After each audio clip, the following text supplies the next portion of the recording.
Olá, seja muito bem-vindo. Estamos começando agora mais um Trabalho em Revista, programa que é produzido aqui pelo Tribunal Regional do Trabalho de Mato Grosso. E neste programa você confere: construtora deverá incluir na rescisão a diferença do salário pago por fora. Empregada vítima de assédio moral no trabalho será indenizada em R$50 mil. No quadro à direito, você fica sabendo se é legal a empresa recolher o FGTS do trabalhador somente após a demissão. E a entrevista da semana é com a juíza Eleonora Lacerda. Ela fala sobre os preparativos da primeira corrida da Justiça do Trabalho.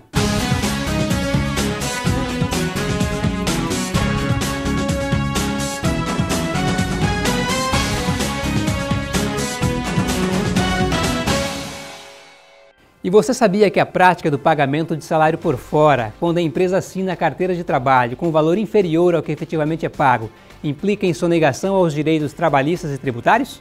Por causa dessa prática, uma empresa da construção civil foi condenada pelo Tribunal Regional do Trabalho de Mato Grosso. Nas ruas não é difícil encontrar pessoas que já receberam pagamento de salário por fora, ou seja, quando a empresa registra na carteira de trabalho do empregado um valor inferior ao que é efetivamente pago. A gente tem que se sujeitar, né? Vai ficar desempregado? Se tiver numa empresa, você tem que aceitar as normas dele, né? Senão não está dentro, está fora. Na precisão, todo mundo aceita. Infelizmente, aceita. Infelizmente, é o que está acontecendo no mundo, né? E há, inclusive, trabalhadores que até concordam com essa prática. O fixo está ligado àquilo que você representa para a empresa e o pagamento por fora é aquilo que você consegue produzir. É bom para a empresa que foge um pouquinho dos empresários a questão de imposto e de um pagamento fixo maior que ele tem que dar para o seu contratado. E é bom também para quem está contratado, porque ele consegue correr atrás e conseguir uma comissão maior de acordo com aquilo que ele produz para a sua empresa. Mas o problema começa mesmo quando uma das partes decide encerrar o contrato de trabalho. É exatamente neste momento que o trabalhador descobre que, ao invés de ter ganho um dinheirinho a mais, foi, na verdade, prejudicado. Aí não tem jeito, para conseguir reparar o dano só por meio da justiça. Mas para isso ele precisa comprovar a denúncia, o que nem sempre é possível. É importante que haja provas, testemunhal, recibos, extrato de conta bancária. Então tudo isso é muito importante para conseguir provar que de fato existiu esse pagamento extra-folha. Além de denúncia ao sindicato da categoria ou denúncia anônima que seja, ou sigilosa, da Superintendência Regional do Trabalho e Emprego, que é o órgão que faz essas fiscalizações ostensivas nas empresas. Por ter recebido parte do salário por fora, um trabalhador da construção civil procurou a 4ª Vara do Trabalho em Cuiabá. Ele alegou ter sido prejudicado no momento da rescisão e a justiça deu razão a ele. Mesmo assim, a empresa decidiu recorrer ao Tribunal Regional do Trabalho de Mato Grosso, que manteve a decisão de primeira instância. A segunda turma do TRT reconheceu que o ex-empregado recebia R$ 400 a mais do que o registrado em carteira. A construtora deverá considerar este valor pago por fora nos cálculos das verbas rescisórias, que inclui férias, 13º e FGTS. Para esta advogada, que fez a defesa do trabalhador, nestes casos o empregado sempre sai perdendo. No ato da dispensa, a empresa não considera essa parte por fora.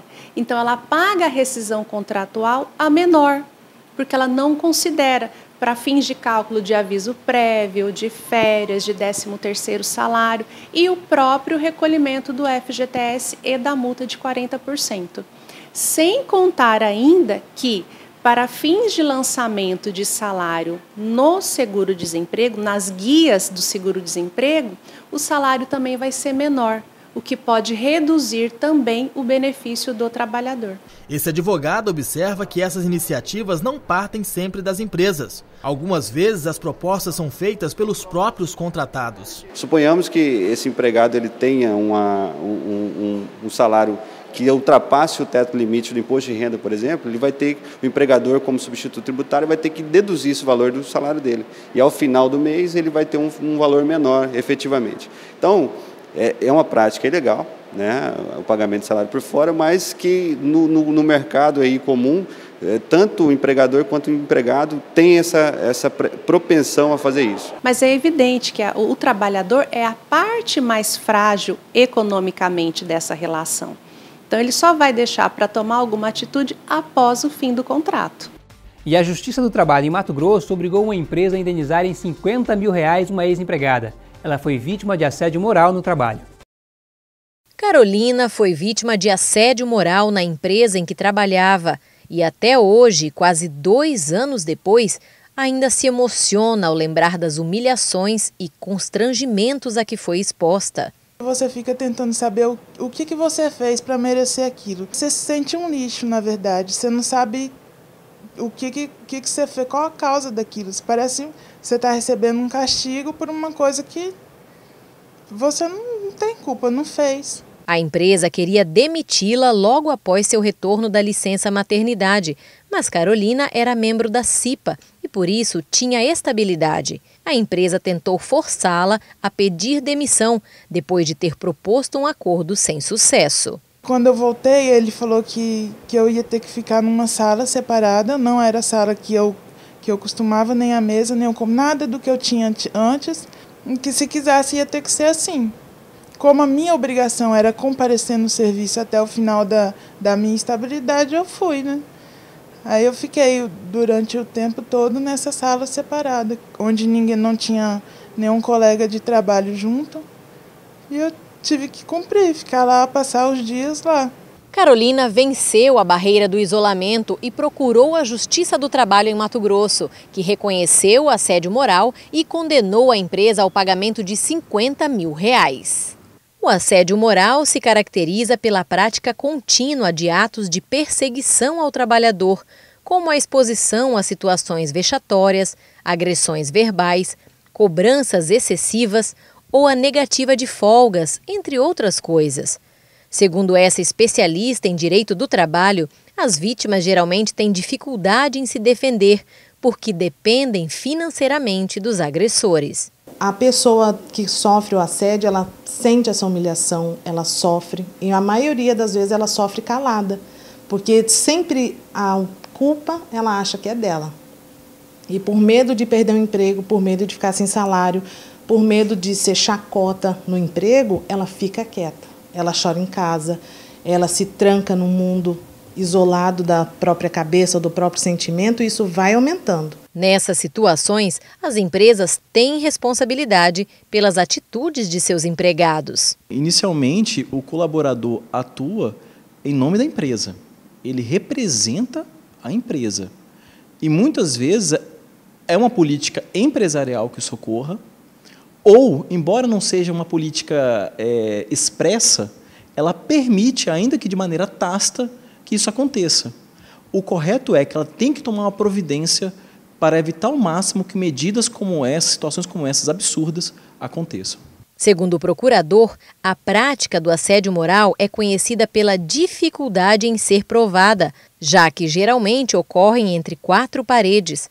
Mas a situação tem mudado com os novos meios de comprovação que são aceitos pelos tribunais. Gravação ambiental, né?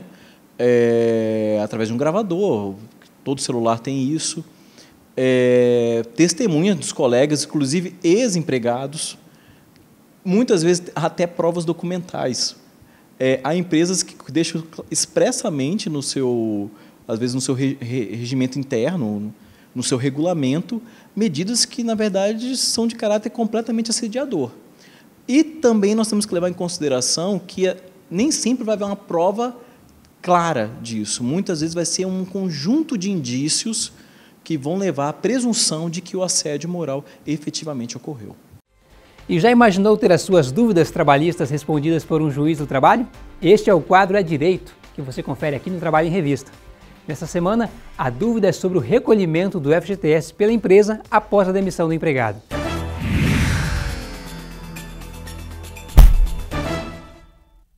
Oi, meu nome é Lucas e eu gostaria de saber se é legal a empresa depositar o FGTS só após a demissão do funcionário. Lucas, não é legal efetuar o pagamento do Fundo de Garantia por Tempo de Serviço após o empregado ser dispensado. Por quê? O empregador tem a obrigação legal de efetuar o depósito do FGTS até o dia 7 do mês subsequente ao trabalhado. Em não fazendo E isso, o empregador está sujeito ao pagamento de multa de 20%, além de autuação fiscal pelo Ministério do Trabalho e Emprego. O Fundo de Garantia, ele visa justamente a compensar a perda do emprego e também é utilizado em alguns programas, como a Casa Própria, além de o empregado poder sacar em eventuais hipóteses de ser acometido de uma doença. Por essa razão que a legislação ela é rígida, tanto na aplicação da multa, como também da autuação fiscal. E o empregador, quando efetua o pagamento após a extinção, após dispensar o empregado, ele dificulta que o trabalhador possa sacar imediatamente o FGTS perante a Caixa Econômica Federal, atrasando muitas das vezes em mais de 30 dias, o que causa também um prejuízo ao trabalhador que pode eventualmente pleitear essa reparação desse prejuízo na Justiça do Trabalho. E você também pode participar por vídeo, áudio e texto. Mande a sua dúvida para a gente pelo e-mail comunicação, sem ser de litil, @trt23.jus.br ou mesmo pelo Facebook. Falando em redes sociais, a gente confere agora com o Rafael Souza o que rolou em nosso perfil no Facebook essa semana. Rafael? Oi, Ezequias! A partir de agora nós vamos navegar pela internet com memes divertidos que estão disponíveis na página do Tribunal Regional do Trabalho de Mato Grosso no Facebook. Para quem não sabe, memes são aquelas imagens, vídeos, frases, ideias que viralizam na rede, alcançando muita popularidade. E a primeira imagem que nós vamos mostrar para vocês é esta aqui, ó.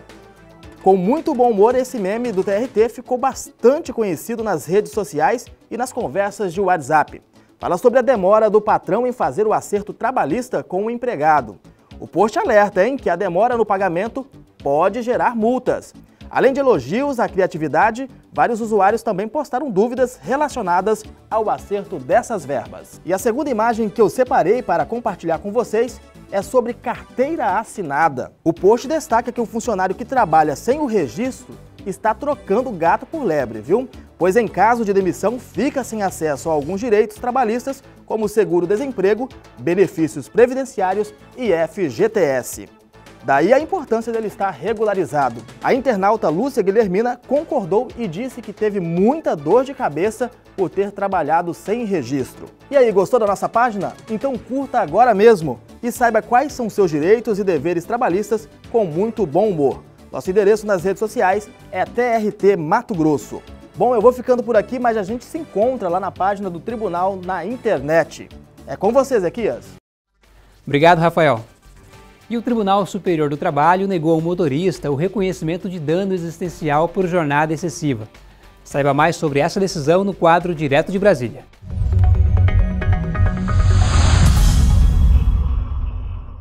Trabalhar mais que 12 horas por dia de segunda a sábado. Essa jornada, cumprida por quase 2 anos, foi o que levou um motorista a pedir danos existenciais de R$ 29 mil na Justiça do Trabalho contra a empresa em que trabalhava. Na primeira e segunda instâncias, a jornada de trabalho excessiva foi reconhecida, mas não ficou caracterizado o dano existencial.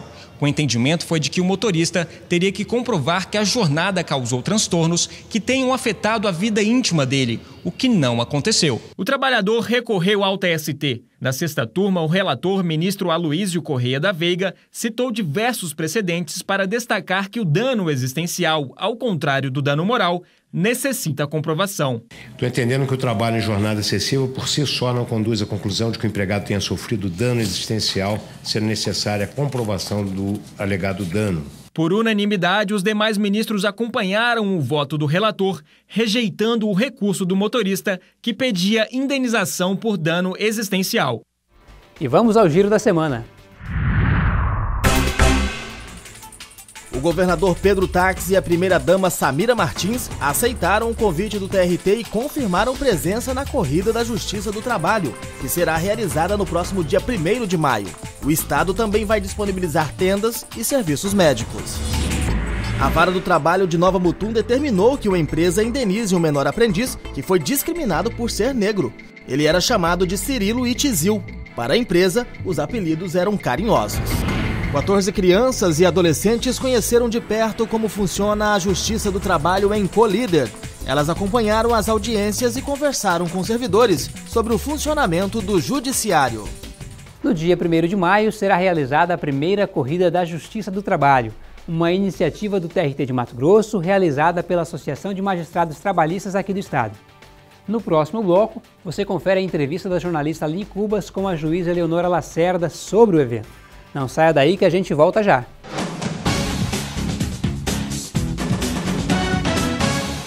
Amigo, já vai pra casa? Vou nada, ainda vou ter que rodar a noite inteira pra fazer umas entregas. Rapaz, vê se para pra descansar, hein? Porque eu dirigi o dia e a noite inteira, cansa o motorista. Eu não canso à toa, ainda aprendi uns truquezinhos aí pra tapear o cansaço.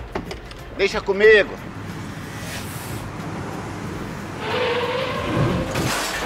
Viu o que eu te disse? Trabalho direito é trabalho seguro. Pior que é.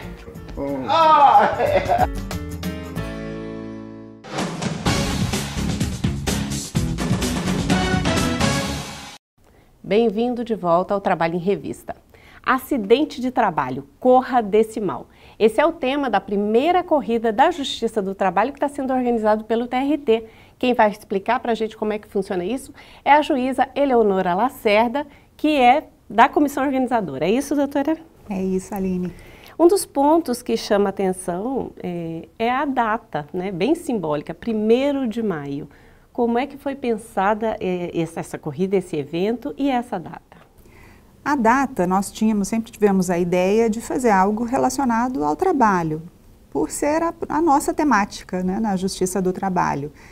E como é um feriado nacional, todos os anos vai ser um dia de descanso, um dia destinado ao lazer, então a gente aproveitou essa data para fixar no calendário anual das corridas, que no dia do trabalho sempre vai ter a corrida da Justiça do Trabalho. Já está inclusive inserido, essa data já está inserida no calendário da Federação de Atletismo de Mato Grosso. E como é que surgiu a ideia? Foi um grupo, foi os praticantes da corrida? Fomos alguns servidores, mais uma colega juíza, assim, pessoas que são daqui do tribunal, que correm, amigos do tribunal. E a gente viu outras instituições fazendo corridas e a gente pensou, por que não fazer uma corrida nossa, incentivar a prática do esporte, incentivar a confraternização entre as pessoas e, ao mesmo tempo, divulgar um tema que seja de nosso interesse. E aí nós nos unimos e começamos a conversar e a gente ficou pensando se o tribunal encamparia a ideia. E assim, a aceitação foi maravilhosa. A Associação dos Magistrados do Trabalho daqui de Mato Grosso encampou, falou que faria a corrida, então a realização é da Amatra 23, da corrida, e o tribunal, na pessoa de sua presidente, encampou também a ideia, vestiu a camisa da corrida e falou que nos ajudaria com tudo que fosse preciso. E a gente falou o lema no início do programa, acidente de trabalho, corra desse mal. Esse vai ser um tema todos os anos ou está se pensando em mudar? A ideia é que cada ano seja escolhido um tema. Neste ano nós discutimos sobre a possibilidade de falar de trabalho da mulher, de trabalho infantil, e a gente acabou fechando uma parceria com o Getrim e por conta disso foi escolhido o tema do trabalho seguro, que é importantíssimo. O Getrim, que é o grupo de trabalho interinstitucional que cuida dessa... Que tem um foco de prevenção de acidentes e doenças ocupacionais. E a gente está falando a primeira corrida, mas na verdade tem outras modalidades. Queria que a senhora falasse de cada uma delas. A ideia principal é de fazer a corrida. Então, nós teremos a corrida de 5 quilômetros, para aqueles que estão começando agora, que ainda não correm, mas já estão querendo, já caminham bastante, já querem começar a se desafiar um pouquinho mais. E temos a corrida de 10 quilômetros, que é para os mais experientes, os que já correm há algum tempo e que querem fazer uma corrida maior. Mas, além disso, como nós não queremos excluir ninguém, nós vamos fazer uma caminhada que é para os sedentários, os que não caminham. É um desafio mesmo para quem fica o tempo todo trabalhando sentado, para poder sair, caminhar com as pessoas, conversar, tanto que nem tem não é uma competição a caminhada a gente nem marca o tempo dos participantes. Pode ir no ritmo que quiser, bem devagar, batendo papo, a gente vai ter algumas surpresas durante a caminhada, durante as corridas. E além disso, a gente vai ter a prova Kids, porque a caminhada e as corridas são para acima de 13 anos na caminhada, 15 anos na corrida de 5 quilômetros e 18 na de 10 quilômetros. Aí falamos, bom, a gente não pode deixar as crianças de fora. E a gente decidiu fazer na tarde do dia anterior a corrida Kids, que é para as crianças de 2 até 12 anos de idade. Que esse ano, o dia anterior é um sábado. Neste ano é um sábado. Então vai ser no sábado à tarde essa caminhada Kids. A corrida das crianças Kids vai ser no sábado de tarde. Não, pedir para a criança caminhar não dá, né? E a caminhada, doutora, 5 quilômetros, 10 quilômetros? A caminhada, eu não tenho exatamente qual é a distância, mas vai ficar entre 2 e 3 quilômetros. Vai ser um trecho curto, exatamente para a pessoa poder curtir, se divertir. E o percurso? Onde que vai ser a largada, a chegada? A prova das crianças vai ser feita no pátio do tribunal, onde hoje funciona o estacionamento do público externo e da OAB. Então nós vamos deixar ali pronto e preparado para as crianças, porque são trechos bem curtos, 200 metros, 100 metros, dependendo da idade, da faixa etária da criança. E as corridas e a caminhada, que acontecerão no dia seguinte, no dia 1º de maio, vão sair aqui da avenida que vai para o Detran, ao lado do tribunal, ao lado da entrada do plenário, da corte do tribunal, e voltam para o mesmo local. Então, a caminhada é um trechinho um pouco menor, a de 5 quilômetros e a de 10 quilômetros. Os atletas vão correr aqui por dentro do centro político e retornar aqui para a lateral do tribunal. As inscrições já estão encerradas? Já. Como nós cobramos um valor muito baixo, realmente só para ajudar na estrutura do evento, pelo que nós fomos informados, quase 70% das vagas já tinham sido encerradas na primeira semana. Depois a gente acabou remanejando ainda algumas vagas da caminhada e do Kids para as corridas, mas hoje já foram todas mesmo esgotadas. E a senhora falou de estrutura. Qual é a estrutura para o dia do evento? Tem um kit para corredores diferenciado? Eu queria que a senhora detalhasse isso. Bom, o kit, a gente está trabalhando muito para ser um kit muito legal. Então, nós encomendamos uma camiseta de tecido tecnológico própria para o esporte, que é da melhor qualidade, do melhor tecido. Em todos os kits, inclusive no das crianças, vai ter essa camiseta, que virá dentro de uma sacolinha, que também já está pronta. E para as corridas e para a caminhada, nós ainda conseguimos colocar meia e uma munhequeira, que é para enxugar o suor enquanto está correndo. E alguma coisinha de surpresa ainda de alimentação, vai ficar bem legal. A camiseta é obrigatória no dia? A camiseta vai ser de uso obrigatório porque ela tem esse lema do trabalho seguro, então é algo que a gente quer que apareça muito nas mídias, porque esse é um dos nossos objetivos fundamentais na corrida. Então a gente pede que todos os participantes venham, será obrigatório o uso, para receber, inclusive, a medalha, vai ter que estar com a camiseta, para que a gente possa divulgar o que é a nossa principal intenção. A senhora ressaltou que o valor da inscrição foi baixo, porque a ideia era exatamente agregar o maior número de pessoas possíveis, e está me falando da estrutura. Então, assim, como é que vocês conseguiram conciliar, então, uma renda pequena com essa estrutura, com esse kit, com água, com toda tudo que é necessário no dia do evento? A gente teve o apoio, a ajuda de muita gente, de outras instituições, de federações, de empresas grandes e pequenas aqui do nosso estado. Então, cada um contribuiu com uma parte e a gente conseguiu juntar uma quantia necessária para fechar toda a estrutura e montar um kit de primeiríssima qualidade. A gente imagina que para a corrida do ano que vem, em 48 horas, todas as inscrições vão estar encerradas. Então, dia 1º, a corrida aqui, cedo, convidar todo mundo para vir, mesmo quem não se inscreveu, para estar presente. E no dia anterior, a corrida Kids. Isso, doutora? É isso mesmo. Doutora juíza Eleonora Lacerda, muito obrigada pela sua participação, por todas essas informações.